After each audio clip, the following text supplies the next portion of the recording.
Bismillahirrahmanirrahim. Assalamualaikum warahmatullahi wabarakatuh. Alhamdulillahirrabbilalamin. Allahumma sholli ala Muhammad wa ala ali Muhammad. Apa kabar teman-teman semuanya? Bertemu lagi dengan saya di channel Mahkota Hati. Seperti biasa ya, saya tetap berdoa kepada Allah Subhanahu wa Ta'ala. Semoga teman-teman semuanya dimanapun kalian berada yang sedang menonton video ini, saya berdoa kepada Allah Subhanahu wa Ta'ala, semoga apa yang menjadi hajat kita, semoga Allah selalu berikan kesehatan, kemurahan rezeki, hidup barokah, hidup berlimpah, hutang dilunaskan, kesulitan diangkat, keluarga harmonis, impian kita dikabulkan oleh Allah Subhanahu wa Ta'ala. Yang saat ini teman-teman kepingin hutangnya lunas, pingin punya mobil, pingin punya rumah, pingin uang banyak, pingin segala macamnya, saya doakan semoga Allah mengabulkan itu semuanya. Dan ingat, selain kita meminta apa yang kita inginkan, jangan lupa mintalah ampunan Allah. Itu kuncinya.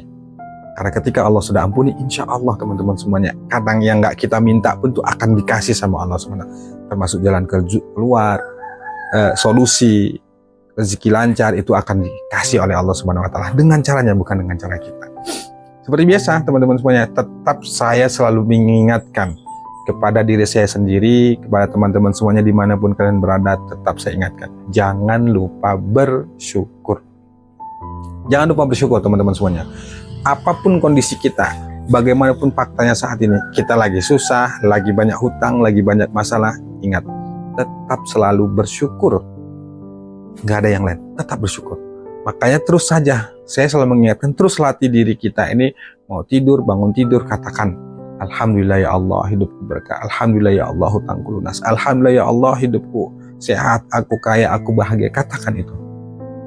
Kalau kita ingin menjadi orang berlimpah, ingin jadi orang yang kaya, ingin hidup bahagia, salah satu caranya adalah dengan banyak bersyukur. Itu teman-teman semuanya. Ya, baik teman-teman semuanya, sebelum materi, seperti biasa ya, tuliskan doa terbaikmu di kolom komentar.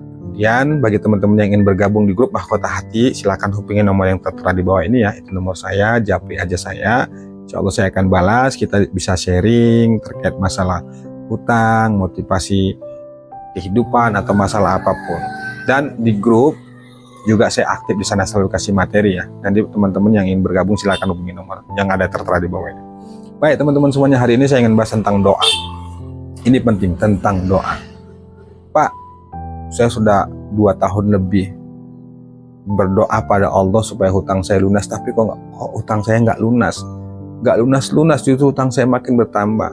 Tahajud sudah saya kerjakan, sholawat sudah saya amalkan ribuan kali, amalan-amalan baca Quran, istighfar, al-waqiah, yasin, dan segala macamnya sudah saya kerjakan, tapi kok saya merasa doa saya tidak terkabul ya. Ingat, saya jawab begini teman-teman, ingat, ini pahami ya sebelum saya bahas lebih jauh, bahwa jawaban doa ini menurut saya, dan ini yang diajarkan oleh guru saya, jawaban dari doa itu 2. Pertama, pasti dikabulin Allah. Yang kedua, pasti diganti yang lebih baik.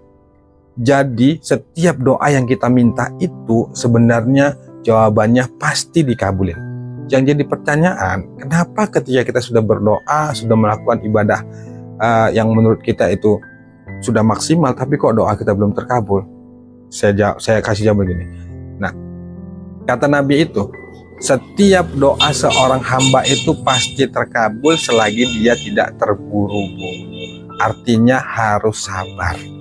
Jadi kok teman-teman selama ini yang merasa sudah berdoa, sudah tahajud, tapi kok doa belum terkabul, coba deh cek hati kita. Jangan salahkan Tuhan, jangan salahkan amalannya, jangan salahkan siapapun, salahkan diri kita. Bagaimana dengan dosa kita selama ini? Mungkin selama ini kita masih menggibah, mungkin kita masih berbohong, mungkin kita belum sabar, belum ikhlas untuk menerima kenyataan itu semuanya. Yang paling terpenting itu ketika kita ingin keluar dari masalah, itu yang pertama paling penting adalah terima saja dulu. Pertama kali itu terima saja dulu bahwa saat ini kita sedang punya masalah itu. Misal kalau teman-teman saat ini itu sedang banyak hutang, kepingin hutangnya lunas, pertama terima saja bahwa saat ini kita sedang diuji Allah dengan banyaknya hutang. Kemudian kita sedang lagi banyak masalah, terima itu, nikmati saja itu. Anggap saja semua masalah yang kita hadapi saat ini itu adalah sebagai jalan untuk perbaikan diri. Jalan sebagai, bagi kita tuh jalan sebagai pengampunan atas dosa yang kita lakukan. Ingat teman-teman semuanya, kesulitan apapun yang kita alami saat ini itu salah satu sebabnya adalah karena banyaknya dosa-dosa kita. Makanya ketika berdoa itu katakan, ya Allah, jika memang kesulitanku ini, banyaknya hutangku ini, kepahitan hidupku ini, susahnya rezekiku ini disebabkan karena dosa-dosaku, ampuni aku ya Allah. Ampuni ya Allah. Nah makanya teman-teman itu yang di grup ya, yang terutama ikut kelas online itu kan kita ngadakan kelas online tuh, yang mau ikut bergabung itu silakan bergabung. Di setiap selesai sholat tahajud itu saya selalu menganjurkan, udah deh selesai tahajud itu banyak saja minta ampun, banyakin istighfar saja deh. Allah itu lebih tahu apa yang terbaik untuk kita. Kadang-kadang kita mintanya A, tiba-tiba dikasih Allah itu yang B, atau Allah belum kasih itu. Dan Allah bukan nggak mau ngabulin, tapi Allah lebih tahu dari diri kita. Maka saat itu yang saya sarankan adalah sudah deh, perbanyak saja minta ampun. Selesai sholat tahajud, sholat witir, selesai sholat witir menunggu subuh, banyakin istighfar dengan jumlah tidak terbatas. Astagfirullah, astagfirullah, astagfirullah, terus minta ampun. Insya Allah ketika kita itu mendawamkan istighfar benar-benar dalam hati dan jiwa raga kita itu benar-benar minta ampun sama Allah, insya Allah hajat kita itu akan dikabulin, jalan keluar itu akan dibuka sama Allah, kemudian rezeki itu akan diberikan Allah dengan cara yang tak terduga, dengan jalan yang tidak disangka-sangka. Makanya amalan itu kan banyak ya teman-teman, banyak amalan, ada sholawat, ada sholat tahajud dan segala macam, semua itu masya Allah bagus. Tapi kadang-kadang ketika kita sudah mengamalkan tuh kok rasanya nggak ada efek, terus kok kita merasa hidup kita tuh biasa aja, terus kita merasa dampaknya tuh nggak ada. Sebenarnya bukan begitu. Kalau kita benar-benar merutinkan amalan itu dan kita benar-benar menguatkan hati dan yakin ke Allah, insya Allah tuh semuanya itu pasti ada dampak atau efek yang sangat dahsyat. Nah, jadi gini teman-teman semuanya, ketika kita berdoa, selesai kita berdoa agar doa kita itu cepat dikabulkan oleh Allah, syaratnya lepaskan saja doa kita, serahkan saja sama Allah. Misalnya kita ingin hutang lunas, ya Allah, aku bingung, gak tahu harus bagaimana, hutangku banyak ya Allah, besok harus bayar hutang, gimana caranya ya Allah, tolong ya Allah.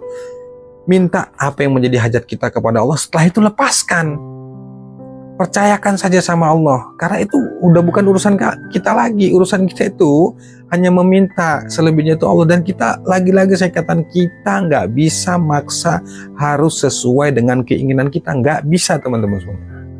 Kalau kita memaksa, sering ini ya teman-teman, bukan satu dua orang, banyak, Pak saya sudah tahajud, sudah sholat, tapi sampai saat ini belum ada keajaiban, belum ada pertolongan Allah.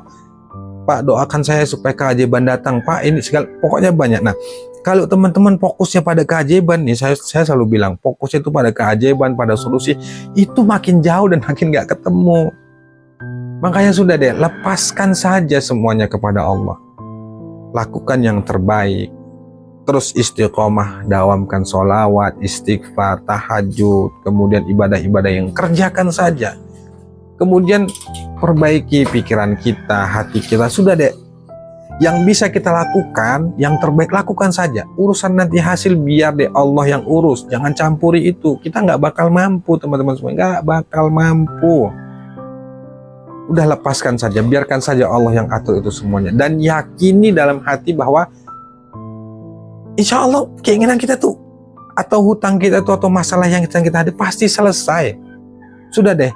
Yang penting kita berdoa, ya Allah, hamba banyak utang, tolong bantu ya Allah, bukakan jalan ya Allah, karena hamba lemah, hamba nggak mampu.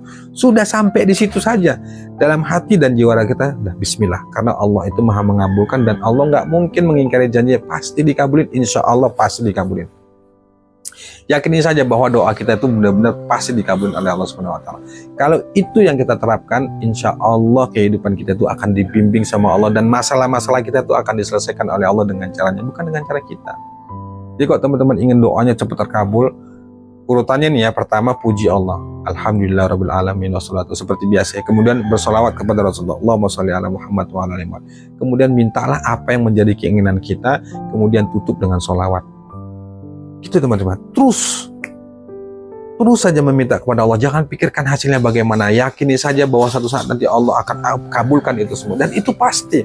Dan ingat, kehidupan ini di dunia kan kita gak selamanya, sementara. Bisa jadi doa kita itu ditahan, dikumpul sama Allah, nanti akan kita terima itu nanti ketika kita di akhirat nanti, kita kan gak tahu. Yang tahu itu adalah Allah. Jadi itu teman-teman semuanya. Saat ini teman-teman yang ingin doanya terkabul, saran saya lepaskan. Lepaskan doamu, biarkan Allah yang mengaturnya. Kamu fokus pada perbaikan diri, penataan hati, penataan pikiran. Terima segala risiko apapun, terima keadaan apapun, ridholah dengan segala ketetapan Allah. Insya Allah kehidupan kita akan bahagia di dunia dan akhirat. Demikian, wassalamualaikum warahmatullahi wabarakatuh.